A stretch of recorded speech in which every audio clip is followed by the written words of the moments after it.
Well, hello and welcome. My name is DDS Dobson-Smith. I'm the Chief People Officer at Global B2B Agency of the Year, Just Global, and this is episode 5 of Reinventing B2B. I believe we are at an important juncture in the evolution of workplace culture, the wave of community. The progressive workplace is no longer just a physical location where tasks are performed. It is more of a kind of dynamic ecosystem that has to blend the best of both the virtual and the physical worlds.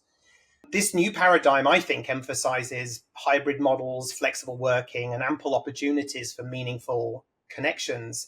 And we at Just Global are riding the crest of this new cultural wave of community. So today, I am beyond excited to talk with someone who knows a thing or two about facilitating workplace community. She is my friend, Cara, and she also just happens to have been most recently the Chief People Officer at Lattice. Cara, welcome and thank you for being here. I'm so happy to be here, DDS. Thanks for having me. I always enjoy my time with you. I always have a good time. That's good. Yeah.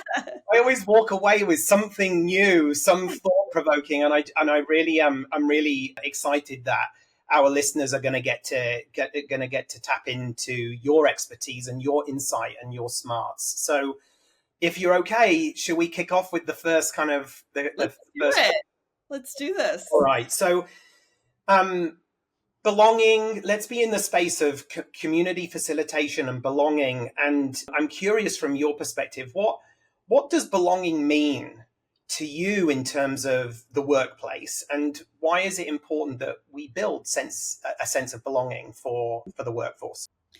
Well, first of all, I just want to recognize that the word belonging is a really charged word for, politically, socially, individually. It means a lot to a lot of people. And part of the reason I think that we have focused on it so much at work is because it is a word that strikes straight to our hearts, because it's about who we are as humans. That being said, it's part of the reason that I, as a leader, haven't doubled down on conversations just around belonging, because I do think a lot of folks have co-opted it to mean different things. And in some ways, unfortunately, we've weaponized it.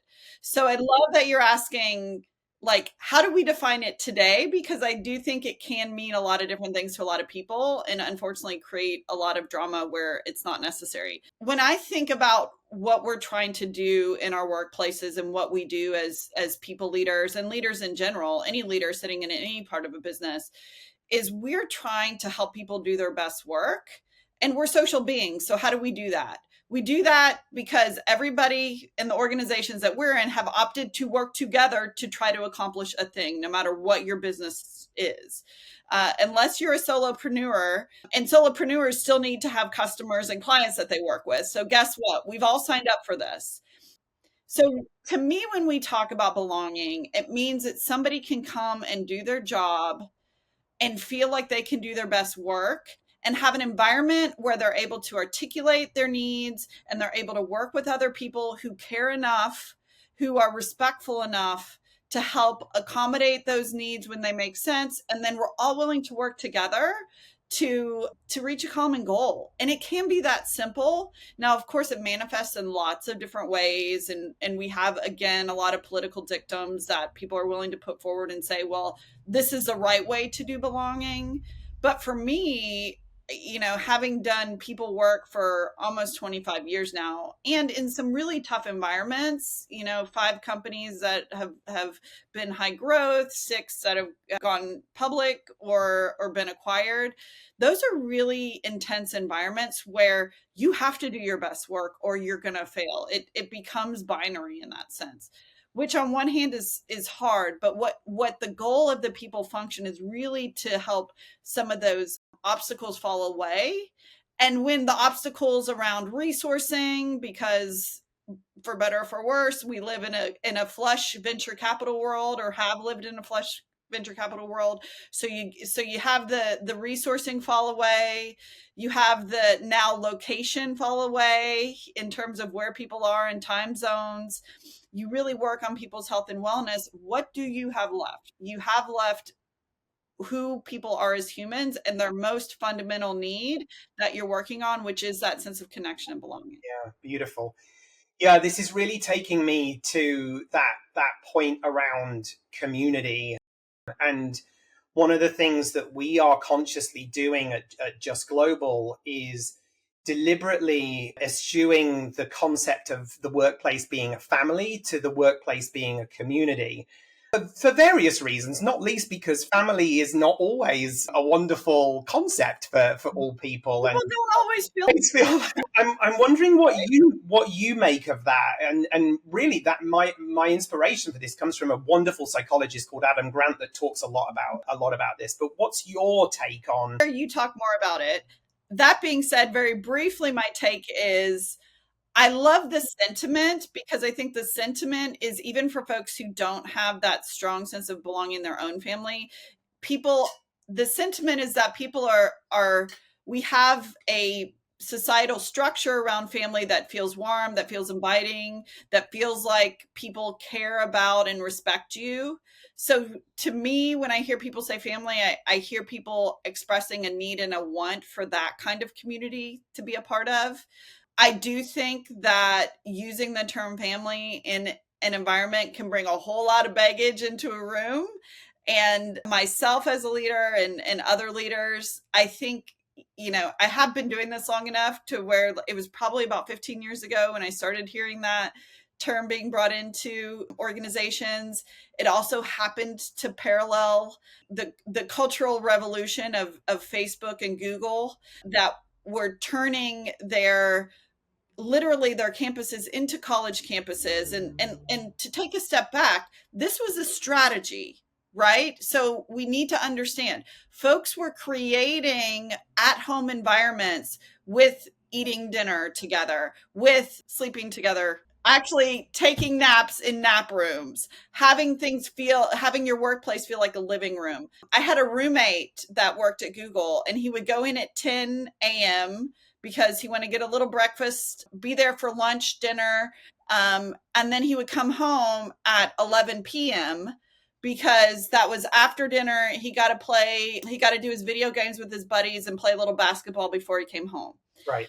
So there is a strategy of having your workers on campus for 11, 12 hours a day that works for the business. And then when you align it with a sentiment around family, it reinforces this type of behavior that works from a business perspective. So on one hand, I want us to really understand the birth of that concept, which are the positives, but also the parts that don't work for people. And those particularly are the elements of family and belonging in these senses, these charged words that do have trauma for some folks and don't always translate for humans.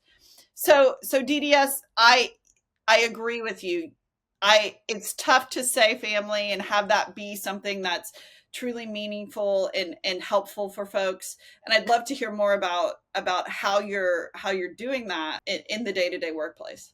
Yeah, I mean it's really interesting, I think, because because I'm with you, the commercialization of culture that came along with helter-skelter slides in Google's campus, and sushi bars and the nap pods and all of that sort of stuff, which encouraged presenteeism a lot of the time. Since that, and this is why I think we're in a new cultural workplace wave, we've had a paradigm shifting 2 to 3 year period of COVID and lockdowns, and many companies during that period claiming their most successful business performance. And now what we're beginning to, and I think in that period as well, after the period of adjustment that individuals had to make, not being with their quote unquote family every day, but being, for some people, solo apart from their cat or their dog for hours and hours and days at end. And they've made that adjustment, and they're finding solace and happiness in a new flexible working environment. And now we're seeing many companies reverse, right? And I don't know how a company can reconcile, we've had our best years yet, oh, we need everyone back into the office.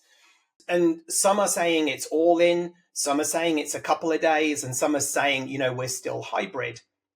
And even those that are hybrid or are enforcing some days into the office, there is still that period of time, or there's still that scenario where people aren't having those moments of in-person connection where they go and play basketball together, or foosball, or watch the TV, or whatever it is. And so community, I think, becomes really, really important in that situation. Mm-hmm.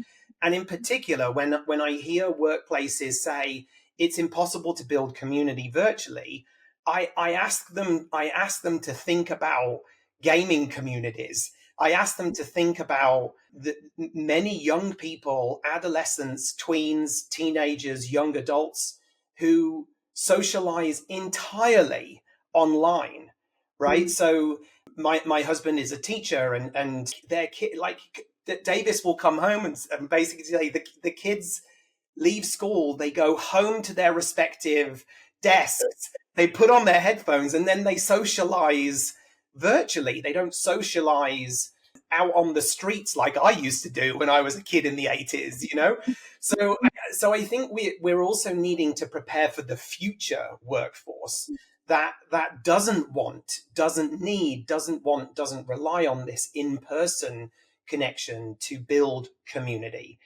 And so I think it's all of that is beginning to shift where we were. And I agree with you, very purposeful strategies implemented to create people being in person and enjoying being in person.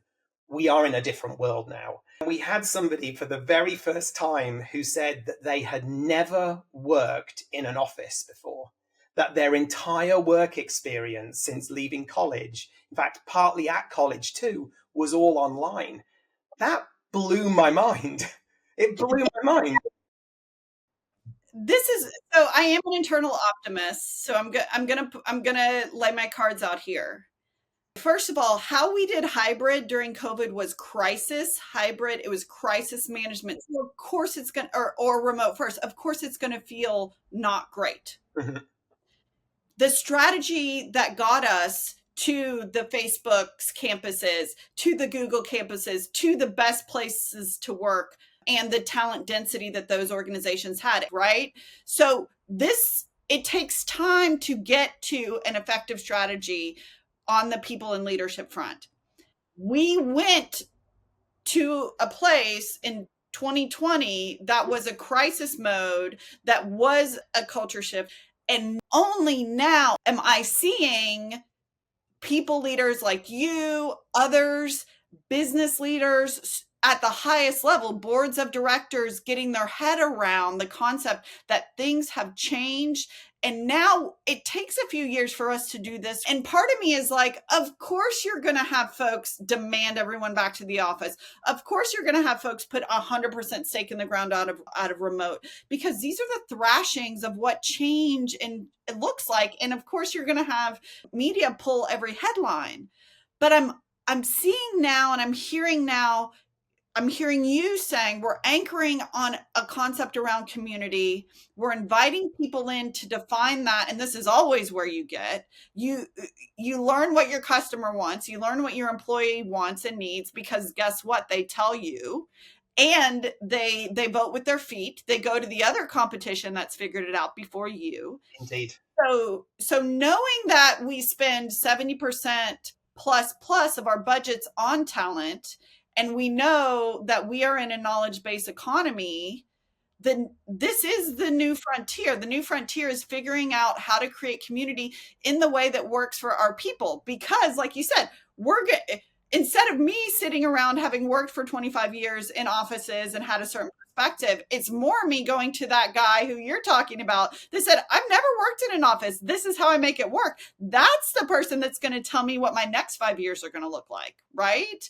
And I really appreciate your approach of curiosity and non-judgment and understanding this and saying there might be a different way. And it does not mean that we throw out the things that we know work, right? And it doesn't mean that different workplaces are going to look different.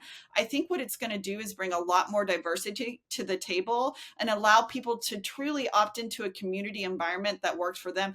And what I get excited about it is it's going to allow businesses to differentiate even more on employee experience based on the types of environments they create. Because you were around 10 years ago, 12 years ago, where literally everybody would just hand you like the Google playbook and say, do this. Yeah. Like, I want a ping pong table. I want breakfast, lunch, and dinner. The Netflix culture deck. Yes, the Netflix culture deck, which it's amazing that these things work for those places. But we also started learning that when you just copy and paste to your own organization, it doesn't work. So we have to be brave as leaders. We have to step into our knowingness about our environments as well as our business strategy and be able to build for that. Yeah. This is just one of the reasons why I adore our conversations, Cara, all the time. You talked at the beginning, at the jump, you started to talk about politics. And I'm curious what you think about politics in the workplace. And, I as a social scientist, a critical social scientist, I would say that workplaces are inherently political because they tend to reinforce societal power dynamics. I'm curious about, particularly as we record this now, in America, we are 70 something days away of a massive event. And yeah, what's your take on politics with a small p, politics with a large P, and discussing that in the workplace? Well, first of all, I have to tell you that I don't know that a day goes by that I'm not in some chat group or among some group of chief people officers or leaders who are asking this question, particularly in the US. Yeah. And part of me was like, man, if we spend as much time thinking and deciding how we're going to, address politics in the workplace as we would on actually working together, maybe all of this could be resolved really fast. But hey, real talk, these are the days, right? And it has been a wild ride. I think I stopped a long time ago particularly as a people leader, thinking that I could control, the true cultural dynamics within an organization. And I actually do very much agree with you, DDS, that, we are a microcosm. Every community, every organization that we lead is a microcosm of the broader, of the broader social environments that we're in. I think what's really important is that we communicate about these things internally and that we are respectful, because that's where your values can come in. I love being a part of global workforces. I think it's a privilege to be able to have folks with different perspectives and really being able to compare and contrast with what we're managing through in the US, I think can be helpful because it helps people move to more of those broad strokes conversations instead of the rough dynamics that we have. That being said, I do think there is a place for leaders to make the case that while we are open to lots of different political perspectives, we still do have some really clear values and attributes to our culture internally that in some ways can compare and contrast with the external political environment. And I've been lucky to have CEOs and leaders that are willing to stand up and say, hey, I know this is what politically people are arguing about, but at this org, this is how we're going to handle XYZ situation in terms of how we treat people. So I think if you do it well and aren't afraid of having some of the tough conversations, talking about people's political perspectives can actually strengthen your org, because guess what? Every single customer is thinking about this. And it should be part of the empathy that you bring to the products you're building and the customers that you're engaging with. And it is unavoidable. On the other hand, it does take someone either in a people role or usually people and leadership role and managers not afraid to open up a conversation and just set some guardrails around expectations. Yeah, I mean, talking about kind of controversial issues, very recently, the Society of Human Resource Management, which has 340,000 members worldwide in 180 countries, made a controversial decision to drop the word equity from its diversity, equity, inclusion, and belonging efforts and to focus more on the topic of belonging, which, as you know, I wrote a book about belonging.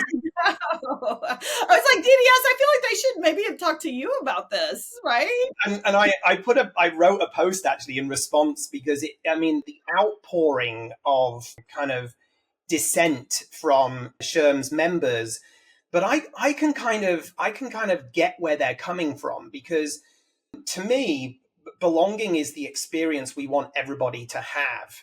And you won't get to belonging without diversity or representation. And diversity is a fact. You either do or do not have diversity and representation in an organization. And I think about inclusion as a set of behaviors, whether they are organizational policies, platforms, processes, or interpersonal behaviors, which must include equitable decision making. So I get the focus on belonging, but I'm curious what your reaction to the we're doing away with equity perspective. And I'm also conscious that here we are, speaking as two people that occupy senior positions, white in our positionality, and we don't necessarily have to wholly worry about. Obviously, there are other aspects to our identity that may have been impacted by equitable decision makings and processes. But I'm curious. I'd love to hear what you think about SHRM's decision. Well, first of all, I just want to recognize that my perspective is evolving. I will tell you, I was surprised with the change, and I was also surprised with my surprise. It signaled for me personally that things that I just thought were foundational and default, DEIB, were changeable and obviously under scrutiny and conversation. And just to be vulnerable, I have faced discrimination at different points in my career because of my gender. I think very few people, by the time you've worked in a profession for 25 years in the societies we exist in, especially if you're somebody who is not the profile of even whatever org, right? Whatever org you're in. That being said, I do believe that those experiences have made me stronger, have made me, most importantly, more compassionate and understanding of folks that haven't been given a leg up at every turn. And so, on one hand, again, to restate, I think I was surprised. I think the second piece is it had me reflect on my own experience and what the value of companies that were focused on equity brought to me and my career, and why those programs were important to me. And part of that was that I've not been a part of an overt, women in leadership program, or hey, Cara, you're high potential for XYZ reason, including dimensions of diversity.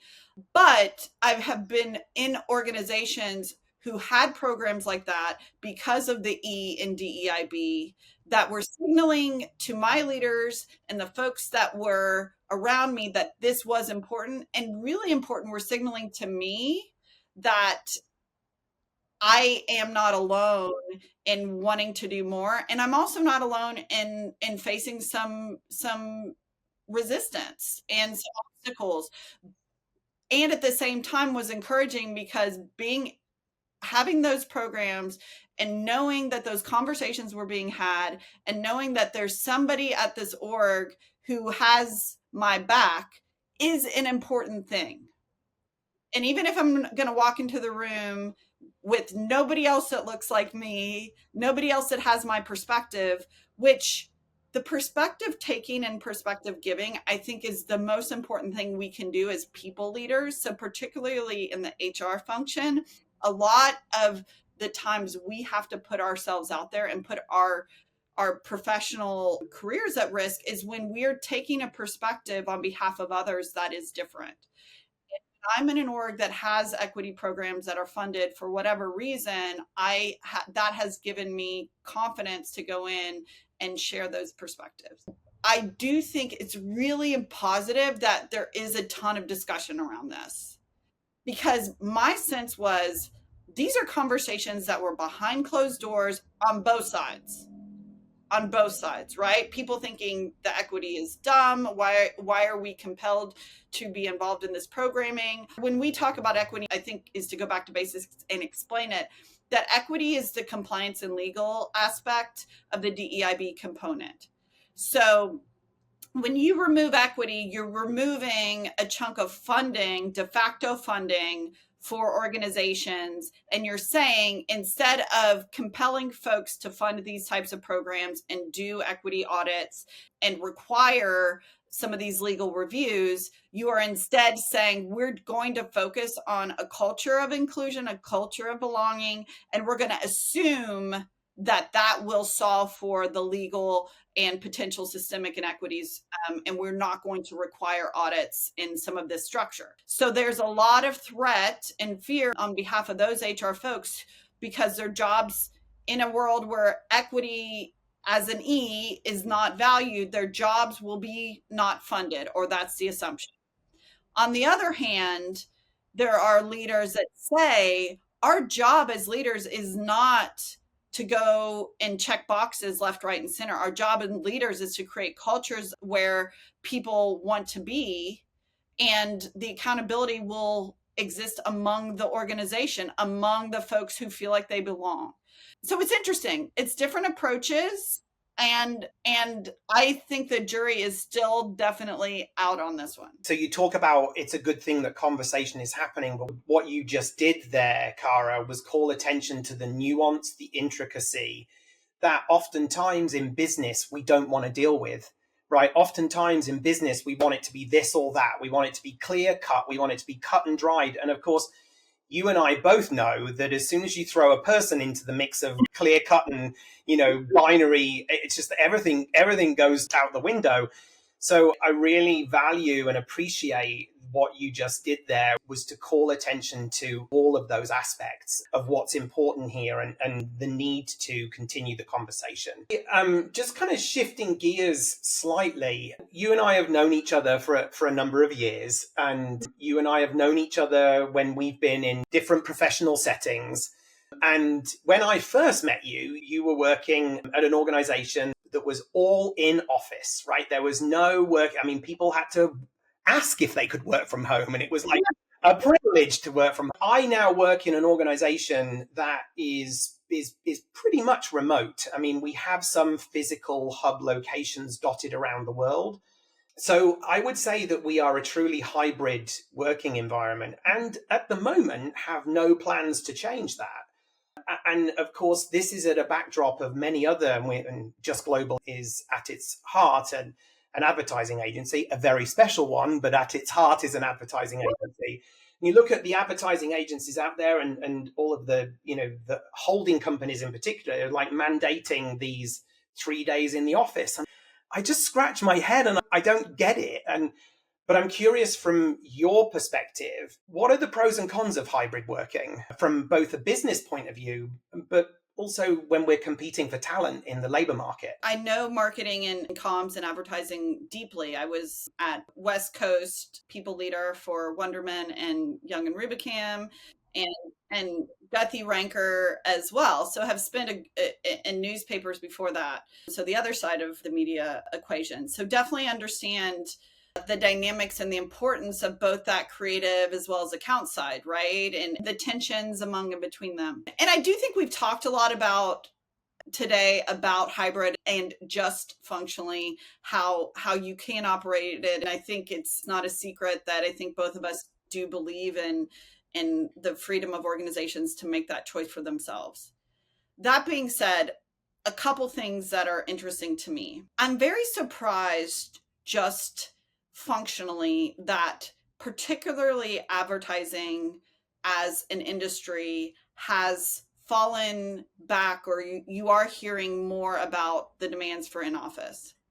And I say this because in advertising, my experience was always, we've got three legs of the stool, right? We've got the creative, we've got the accountant, and we've got the customer, the client. And the beauty of having those three components is none was more important than the other. and all was required for success.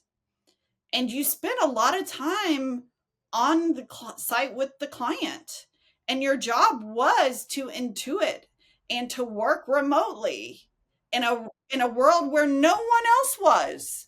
Nobody else was remote. Nobody else was, but I will tell you, I would walk around the office depending on when people's quarterly meetings or big pitches were. Like we were, and many organizations in advertising still are, a just-in-time organization, meaning everybody's running toward a deliverable for a campaign or a point in time if you have the Olympics that you're racing toward, et cetera, in terms of getting the word out. So it is an organization and an industry that has forever been focused on outside, literally the four walls of the office.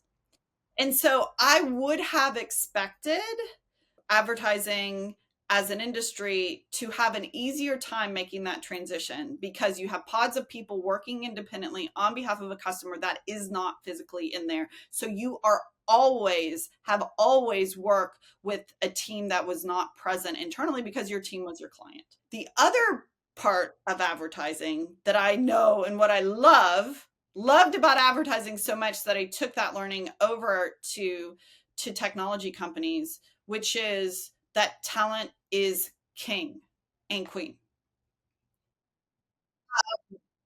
And in between, we, talk about 10Xers, right? And that's a term we use in technology companies for, you can have a good employee, you can have a great employee, or you could have a 10X employee, which literally is the game changer for the business. And similarly, advertising, you live or die by the account management's ability to build that relationship with the client and then translate those needs to a creative team. That, if you ever worked in advertising, you know what a 10X creative team looks like, right? So talent can and should, from my perspective, in the ethos that I bring to my professional life, it's full stop, top to bottom. It starts and ends with the level of insight that those folks who literally and figuratively walk through your door have.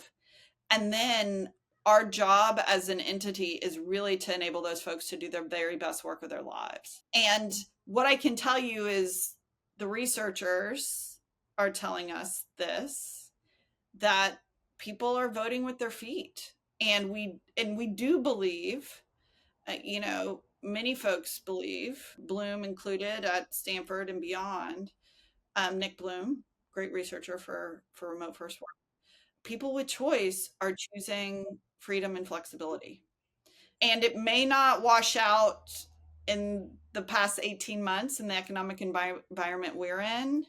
But what I'll tell you is, in my most recent role, we were a hybrid environment leaning toward a lot of flexibility and freedom for folks. And we stole and continue to bring amazing talent from competitors that choose to demand in person. And every time a new front page article about a company calling somebody back to the office, every time it comes on our radar, we share it around our TA team, and those folks go for the best and brightest of those organizations, and we get them because this matters to people. Now, of course, DDS, it has to be balanced with that strong culture and that community, and those are the things we're all working through on our side. But people choose freedom in life over the alternative, or at least that's been my experience. The best and brightest want to be able to do their best work and do their best work in an environment that respects their individual ability to make choices for themselves. Yeah, spot on. And I love, again, as a social scientist, when the research very closely matches lived experience. And here we have a very, very clear match between what the research is saying and what I'm seeing when I'm talking to candidates in the market. And that's candidates at senior levels all the way through to entry level. I'm the sort of HR leader that I'm never going to get too far removed from how the wheels turn. So like I'm in talking to candidates, right? And it is true that when I talk to candidates about the experience of working at Just Global, and I share with them about our flexible hybrid working model, it ticks such a major box for people. You touched a little bit as well on this idea of people being able to do the best work of their lives, which again is a very resonant point for me. And it took me to be thinking about this idea of happiness in the workplace. And I've been, as part of my own research, I've been reading this wonderful scholar called Sarah Ahmed recently. And she does a lot of work on the cultural politics of emotion. She wrote a book called The Promise of Happiness, which really critiqued happiness as a structure as to who gets to participate in happiness and who doesn't. And it really chimes with me because for one of the philosophies that I will often talk about with leaders is the idea that it is not your job to make people happy. It is your job to create the conditions for people to be successful. Their job is their happiness, which, has the echoes of some neoliberal thinking to it, I admit. Oftentimes I'll sit around board tables, not at Just Global, I have to say, but in previous roles when the CEO might kind of glance towards my seat and go, well, it's your job to make them happy, DDS. I'm like, is it really? Like, is it? Let's talk about that. And I'm curious, again, just to hear your take on happiness and whose role it is and whether it has a role in the workplace. Well, I would say it has a role in the workplace. So, meaning that, of course, as a people leader, I want people to enjoy their jobs and be happy. I agree. It's also another loaded term here because happiness can mean very different things to different people. I don't think it's my job or my role to be responsible for it in the workplace. And I do believe that it is all about alignment. And here's where may be a little controversial, maybe not controversial at all for some folks. Not every workplace is for everyone. And this is something that we need to revisit, especially in a world where we have a lot of people leaders that are burning out. We have a lot of leaders, full stop, burning out. We have very stressed out management. Middle managers are in crisis. We know this across the board.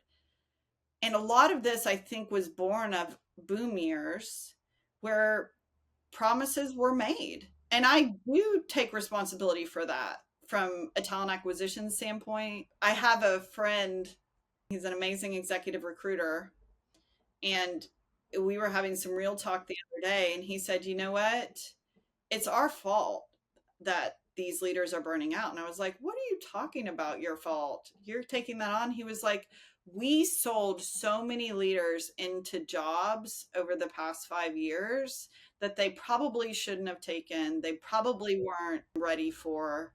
In a time, the last decade, when there are booms and you have positions to fill and there's always more money to be made left, right, and center, people will follow money as they should. They'll follow opportunity. They'll follow their personal ambition. And at the same time, what we know from all the happiness researchers is that is not the core. And I say this with very strong understanding of what privilege means, and people don't always have the choice, right? There is money it is a very strong consideration. But it does not mean that you don't have collateral damage when you choose that next big job before you're ready. When you choose that environment, even though you know there are going to be values conflicts for you. So, because we've been in an environment where we have boiled down decisions to some of these things that don't directly influence someone's happiness, we deal with people being unhappy in work environments and feeling like they have golden handcuffs or they don't have a path toward a future because they haven't been able to perform in the role that they were hired into. So the promise hasn't been delivered. I have extreme sympathy, and all of us at all levels, DD. I'm going to put myself in that bucket as well. We were all, with great optimism, jumped into roles that we had really big hopes for. And so what I've come to in terms of how do we address that as a business, you address it with really clear eyes and very honest conversations. And we've always used this term in terms of realistic job previews, really good communication around expectations And I find myself, even in the past year and a half, having a lot more conversations with folks about what this job is not, Yes. as much as what this job is. Yes. And I do think we have a responsibility that we are just now stepping into, that I'll tell you, when I started 25 years ago, DDS, like, and I know I'm aging myself, I sound old school, but there are some perennial behaviors that we know are real, which is realistic job previews, getting people really comfortable with what a job is, what the opportunity is, what it isn't, so that people can make really honest choices for themselves and know what they're getting into and not over promising and under delivering. Yes. And I think because the hardest thing is, and we can't combat that as leaders, if I'm selling in a dream to somebody and then their manager has to deal with the fallout of that dream deferred, it can be really difficult, and it helps no one. Yeah.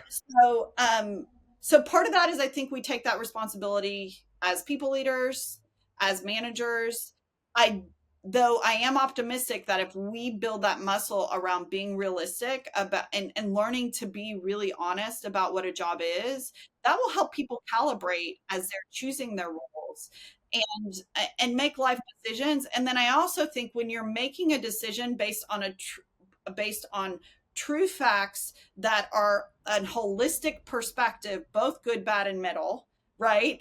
It will allow for, I think, a lot more reasonableness and probably a lot more happiness, right? Because, and you tell me that as a social scientist, but that's my inclination. Yeah, I mean, I think some of what you're saying here as well, Cara, also kind of takes me all the way back to the Netflix culture deck, because you talk about realistic job previews.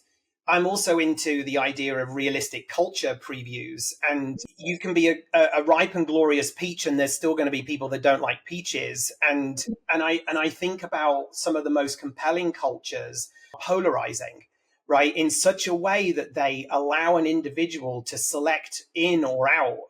And then the other place that I go to is this idea of any interview selection process is two-sided. And we have to be able to give the candidates enough information for them to be able to say, this isn't for me. We also have to give hiring managers and hiring teams the strength and confidence to say, actually, you are a great person, but you're not great here. And I think that's such an important place to be, so that we do avoid those values conflicts, or we do avoid falling out of love with each other very, very quickly after the recruitment process has happened. Yeah. Before we wrap, I want to go to one last point. You and I are both in our current roles quite closely related to the tech industry. So I couldn't let this conversation go without a foray into AI, tech, and its place in facilitating workplace community. Okay, so a couple things. You and I are both part of People Tech Partners, which is a group of people leaders that are on an ongoing basis looking at new technologies and self-selecting some of the best that we've seen. And you know this, and is that I have a very strong interest, and I feel personal responsibility to help bring new tools to market for both managers and leaders. Because what has happened in the past 15 years is we've been asked to do so much more, and we haven't necessarily been enabled to do that. And I do believe in the power of technology to enable these things. It was part of the reason I joined Lattice. I was at Udemy. These types of these companies, I believe, are the folks that do that, along with many others. I'm very interested to see the impact of AI.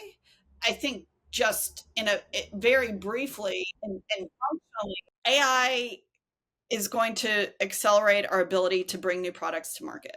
So I'm interested and excited to see a lot of good people's ideas turning into products faster. And I'm hoping that we continue to see employee experience technologies come to market. I think that the ability for AI to be able to support community building is a really strong use case. In the past, a lot of the elements of network mapping and connectivity, there have been some limits, especially in larger organizations, in terms of just functional compute power, right?